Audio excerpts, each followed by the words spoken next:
retrouve aujourd'hui, c'est pour l'arrivée livresque du mois de novembre. Donc du coup je vais vous montrer tous les livres que j'ai reçus au cours de ce mois-ci, qui sont assez nombreux mais ça va en soi parce que vous allez le remarquer, il n'y a que 2 services presse, 2 livres que j'ai achetés. Il y avait une raison, c'était pas des livres que j'ai achetés pour entre guillemets le plaisir. Et ensuite ce sont des cadeaux d'anniversaire, donc je n'ai pas dépensé. Alors on va commencer avec les livres d'anniversaire et du coup on va commencer avec un livre totalement incroyable qui est Harry Potter, la magie des mots par les créateurs de la saga cinématographique. Et donc c'est un livre, déjà un livre-objet magnifique, mais en fait ce n'est qu'un livre-objet non-stop partout, toutes les pages. Et donc il est juste sublime. Donc voilà, donc en fait il y a énormément de choses à l'intérieur, il y a un avant-propos, il y a énormément de petites anecdotes. Donc là il y a une introduction, puis ensuite on va dire que c'est à chaque fois des thèmes. Par exemple là c'est la magie des moldus, et donc on va avoir plein d'images des films etc, c'est juste sublime. Mais en plus je trouve certaines pages, par exemple comme ici, vous avez des choses qui s'enlèvent, qui se replient, qui peuvent se bouger, vous avez des choses que vous pouvez ouvrir avec des petits catalogues, enfin bref c'est juste incroyable, ce livre est juste dingue. Il y a j'ai des tatouages, c'est-à-dire je peux me faire un tatouage, le tatouage des mange-morts, donc avec le serpent qui fait comme ça. Et en plus de ça, il y a la carte du maraudeur, alors ça j'étais trop contente. Donc en fait voilà, vous voyez, elle est plastifiée, et vous pouvez la sortir, la déplier, et c'est vraiment la carte du maraudeur, et donc c'est juste génial. Ce livre est magnifique, donc je remercie mes 3 amis qui me l'ont offert, qui m'ont vraiment gâtée, parce que vraiment j'étais trop heureuse, et il est vraiment sublime, hein. Je veux dire, il n'y a pas d'autre mot pour le qualifier. Je le trouve magnifique, c'est un réel plaisir à chaque fois que je l'ouvre. En fait à chaque fois que je l'ai ouvert, pour l'instant c'était surtout pour regarder, donc j'ai pas encore lu, mais je sais que ça prend du temps à lire, mais justement c'est le genre de livre, enfin je vais lire page par page quand j'en ai envie, si j'en ai l'occasion etc. Et j'ai vraiment été très gâtée sur ce coup là. Autre cadeau d'anniversaire de fou, j'ai eu la version collector de Nos étoiles contraires de John Green, publiée aux éditions Nathan. Donc voilà, ici vous le voyez, il y a des petites étoiles partout argentées. Donc c'est, vous savez, les livres avec, en dur quoi, donc je ne risque pas de le plier, c'est sûr. Et je suis juste trop contente, il est trop beau, il est trop magnifique. Donc voilà, j'étais trop heureuse de l'avoir. C'est encore une occasion de le relire maintenant que je l'ai en 3 exemplaires, il faut que je le relise 3 fois. Non mais vraiment j'étais super heureuse de l'avoir parce que il est vraiment super beau. Il est magnifique, il n'y a pas d'autre mot, je le trouve sublime et j'ai qu'une envie, c'est de me plonger dedans quand je le vois. Mais bon, pour l'instant il orne mon étagère, je ne sais pas si vous l'avez remarqué mais il était placé ici. On le voit sur mes vidéos. Oui, il est placé ici. Ah mais en fait c'est vrai que ça rend pas bien du coup. Hop, comme ça. Voilà, donc il est joli comme ça. Hein. Puis un ami m'a offert les 2 premiers tomes de la saga Cherub, donc la série qui comporte apparemment énormément de tomes. Donc le coffret est juste super beau. En plus il est en matière brillant comme ça, je ne sais pas si vous remarquez mais ça brille un peu, enfin bref, c'est super joli. Et donc j'ai le tome 1 et le tome 2, c'est édité aux éditions Casterman et c'est de Robert Muchamore.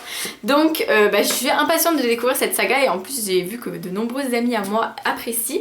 Donc à voir si ça me plaît, mais en tout cas ça a l'air sympathique. C'est l'histoire d'un garçon qui est placé en orphelinat et à ce que j'ai compris, il va sombrer dans la délinquance et ensuite il va être recruté par une organisation et il va suivre un programme d'entraînement. Donc le premier tome c'est 100 jours en enfer, c'est un programme de 100 jours qui a l'air très difficile et je ne lis pas le 2e tome parce que je ne veux pas me faire spoiler le premier, donc le résumé du 2e tome reste mystérieux. Et enfin, dernier cadeau d'anniversaire, j'ai reçu le sublime revival de Stephen King, publié aux éditions Albin Michel, qui est un livre qui a un résumé assez énigmatique, donc même en lisant le résumé, je ne peux pas trop vous expliquer de quoi ça parle, mais en tout cas, dans les mots-clés, il y a addiction, fanatisme, religion, expérimentation scientifique. J'avoue que ces mots me donnent envie parce que j'ai rarement lu de ce genre de livre, donc j'espère qu'il me plaira et pourquoi pas tester Stephen King avec ce premier roman parce que je n'ai jamais lu de Stephen King. Et dans le cadre de la voix des blogueurs, j'ai reçu Les Autodafeurs de Marine Carteron, publié aux éditions Rouergue dans la collection Dos à Dos, qui est un livre donc qui faisait partie de la sélection de la voix des blogueurs, qui malheureusement n'a pas été retenu comme finaliste. Mais les 3 finalistes, vous pouvez aller les découvrir sur la page de la voix des blogueurs que je vous mets en barre d'infos. Et le grand gagnant sera annoncé dimanche au salon du livre de Montreuil à la conférence à 16h30. Donc voilà, je n'en dis pas plus, tout est dans la barre d'infos. Mais du coup c'est pour ça que je l'ai reçu. Je n'ai pas eu le temps de le lire à temps, mais bon c'est pas grave.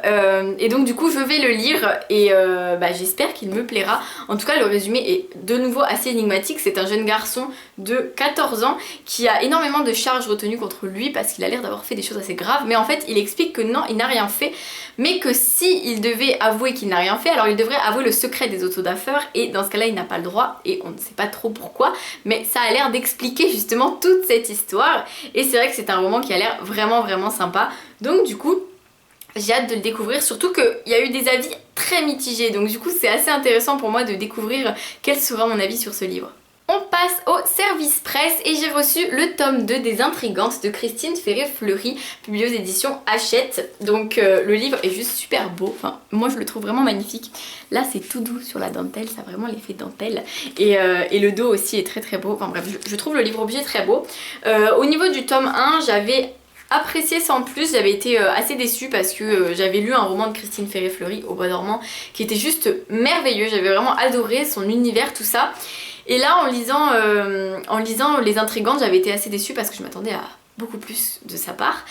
Et du coup, à voir avec ce tome 2, j'avoue que l'histoire m'avait laissé un certain suspense qui me donnait envie de savoir la suite, mais j'avais trouvé que justement le tome 1 était un peu trop court, donc j'espère que je n'aurai pas le même ressenti avec ce livre, on verra ça. Mais écoutez, hein, on verra selon mon avis quand je l'aurai lu, mais pour l'instant j'essaye de ne m'attendre à rien, comme ça on verra bien si ça me plaît ou non. J'ai reçu Je t'ai rêvé de Francesca Zappia, publié aux éditions Robert Laffont dans la collection R, que je remercie pour cet envoi. Moi quand je l'ai découvert il s'appelait encore Made You Up et il n'était pas encore prévu qu'il sorte en France, et quand j'ai intégré le club R de la collection R, et bien j'ai découvert qu'il allait être publié. J'étais juste super heureuse parce que j'avais très envie de le lire, tout simplement parce que ce livre aborde le thème de la schizophrénie. En fait on suit l'histoire d'une jeune fille qui a rencontré un petit garçon quand elle était petite et donc cette rencontre, elle sait pas vraiment si elle a eu une ou non car elle est schizophrène et elle a énormément d'hallucinations. Il lui est parfois impossible de savoir déceler le vrai du faux et parfois elle voit des choses qui sont tellement énormes qu'on ne peut pas y croire, mais d'autres fois on ne sait pas.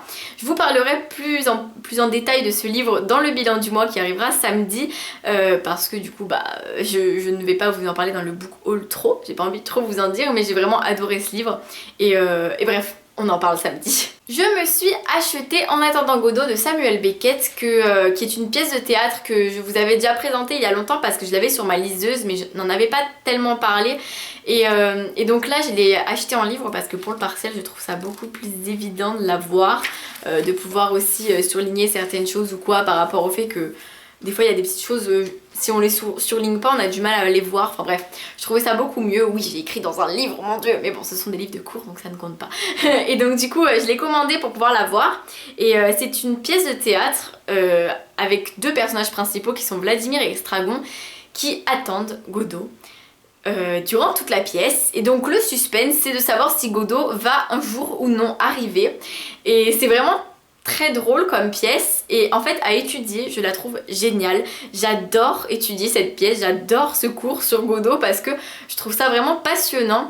J'ai vraiment apprécié tout ce que j'ai appris sur l'auteur, tout ce que j'ai appris sur les petits détails de la pièce qu'on ne peut pas voir si on ne l'a pas étudié, et c'est vraiment très intéressant et on se rend compte que ce livre qui nous fait vraiment rire, d'ailleurs j'ai envie de voir, faut que je vois la pièce jouée parce que c'est une pièce qui doit être vue et lue parce que c'est vraiment beaucoup plus intéressant, plus enrichissant, et donc tout ça pour vous dire justement que c'est une pièce qui est très drôle quand on la lit, qui paraît très drôle, mais en fait on se rend compte que derrière il y a énormément de choses affreuses cachées, enfin bref, j'ai vraiment adoré cette pièce, et du coup c'était pour vous justement vous la présenter parce que je l'ai achetée, et je ferai certainement une vidéo sur mes lectures de fac du premier semestre, enfin je ferai un bilan du premier semestre peut-être en vidéo si ça vous intéresse, pour vous expliquer comment je ressens la fac au bout de un semestre. Et enfin, j'ai reçu L'île du temps perdu de Sylvana Gandolfi, publié aux éditions j'ai caché Les Grandes Personnes, qui est un livre que j'ai lu pour La Voix des blogueurs, et donc que j'ai acheté et lu pour La Voix des blogueurs, que j'ai acheté à Gibert, hein. J'ai oublié d'enlever l'étiquette, et du coup c'est l'histoire de Giulia et Ariana, qui sont deux amies inséparables qui vont en promenade et elles vont se retrouver projetées dans un monde assez étrange, et ça va être assez compliqué pour elles de se repérer, de ne pas avoir peur parce qu'il se passe des choses vraiment bizarres. Elles vont rencontrer des gens bizarres, elles vont rencontrer des objets bizarres et donc on a énormément d'interrogations sur tout ça et donc on a envie d'en savoir plus quand on lit le livre et bref, moi j'ai bien aimé, je vous en parlerai plus tard. Voilà, la revue livresque du mois de novembre est terminée. On se retrouve samedi pour une nouvelle vidéo qui sera le bilan du mois, un bilan qui sera très court parce que je n'ai presque rien lu, c'est affreux mais vraiment ça a été la misère au niveau de la lecture, enfin bref, je vous expliquerai ça dans le bilan. Moi, samedi, je serai à Montreuil, donc ma vidéo sera programmée. Et ensuite, on se retrouvera mercredi, puis samedi, etc. pour le vlog de Montreuil, je ne sais pas quand il arrivera. Et ensuite, une autre vidéo qui devrait vous plaire. Et ensuite, je sèche sur mon futur programme car je n'en ai aucune idée. On verra bien. En tous les cas, je vous fais plein de bisous. Je vous dis à très vite pour une nouvelle vidéo. Et puis, on se voit très vite. Hein. Bisous!